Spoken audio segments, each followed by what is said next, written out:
Ao defender decreto de Dilma, deputado do PT revela sem querer: só as esquerdas têm a má fé e cara de pau de chamar a exploração dos pobres de movimento social. Presidente quer Boulos Stedley no lugar do Congresso. Quem os elegeu? Alessandro Molon, o queridinho dos esquerdistas da Vieira Souto, acha que a democracia pertence a quem tem inserção social e não é que alguns bocós estão por aí a defender o decreto 8.243, assinado pela presidente Dilma e que institui a Política Nacional de Participação Social. Assistindo a um debate sobre o assunto, vi um sujeito, conhecido como Tucano, a considerar delirante a avaliação de que se trata de uma forma de aparelhamento do Estado pelo PT. Ainda bem que, no PSDB, ninguém dá bola para ele, e o partido integra o grupo de 10 legendas que pede regime de urgência para um decreto legislativo que susta o arroubo autoritário da presidente Dilma Rousseff. Outro, numa referência direta a este blog, mas sem citá-lo, sustenta não ser verdade que a petista decidiu definir o que é sociedade civil. Vamos ver. O link com a íntegra do decreto de Dilma está aí. O inciso 1º do parágrafo 2º define, sim, o que é sociedade civil, a saber, o cidadão, os coletivos, os movimentos sociais, institucionalizados ou não institucionalizados, suas redes e suas organizações. Vale dizer, a sociedade civil é tudo aquilo que o poder de turno decidir que é sociedade civil. Se esse decreto próspera, na forma como está, a política brasileira será.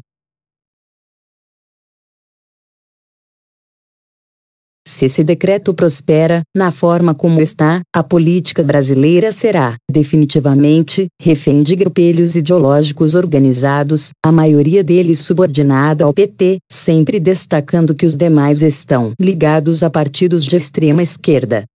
Dilma quer gente como Guilherme Boulos, do MTST, e João Pedro Stedley, do MST, substituam o parlamento e deem os rumos do Estado. Quem os elegeu para isso?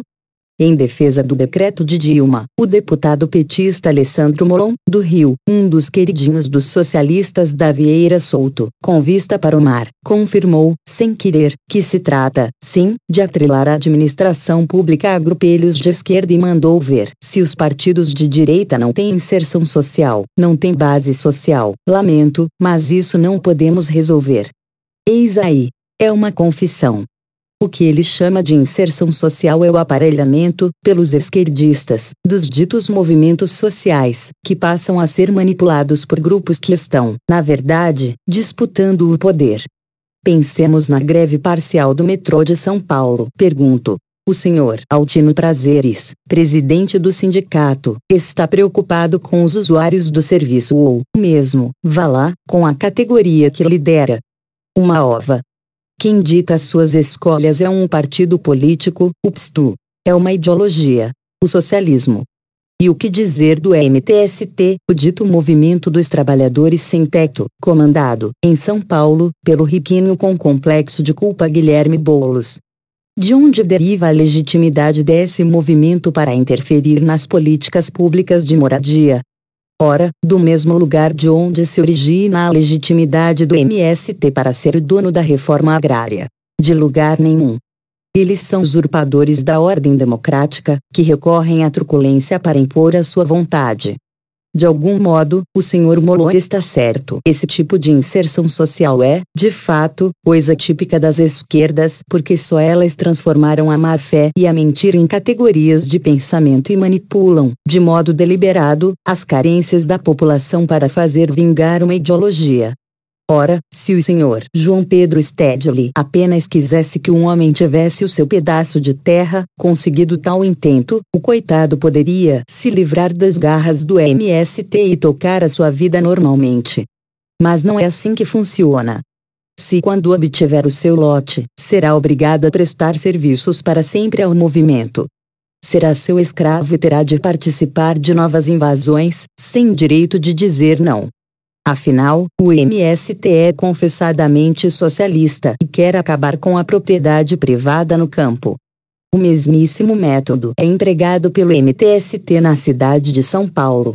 Saibam, boa parte dos líderes da causa nem sequer é sem teto, a começar de Boulos, o chefão maior. Ele é um militante socialista e viu nas pessoas que querem uma casa um bom filão para brincar de revolucionário. Ocorre que a ação dos MSTs e MTSTs da vida não é irrelevante ou meramente folclórica. De fato, essa gente impede que se organize uma política pública consequente e democrática, seja sobre a distribuição de terra, seja sobre a construção ou distribuição de moradias. Eles se tornam, isto sim, verdadeiras fontes de privatização do bem público. Tornam-se, na marra, sócios do poder sem que tenham sido eleitos por ninguém. O que o decreto de Dilma faz é, ao arrepio da Constituição, sim, entregar, formalmente, uma parcela do poder a essa gente. Tomo um engole toda vez que alguém vem pra cima de mim com a cascata de que os ditos movimentos sociais são uma alternativa à chamada crise de representatividade. É mesmo, e quer dizer que resposta a tal crise está em substituir aquilo que é eleito por todo mundo, o parlamento, por grupelhos que se autoproclamam representantes do povo, não são eleitos por ninguém e querem impor no berro à sociedade as suas prioridades, ou, então, ameaçam derramar sangue, como fez o senhor Guilherme Boulos.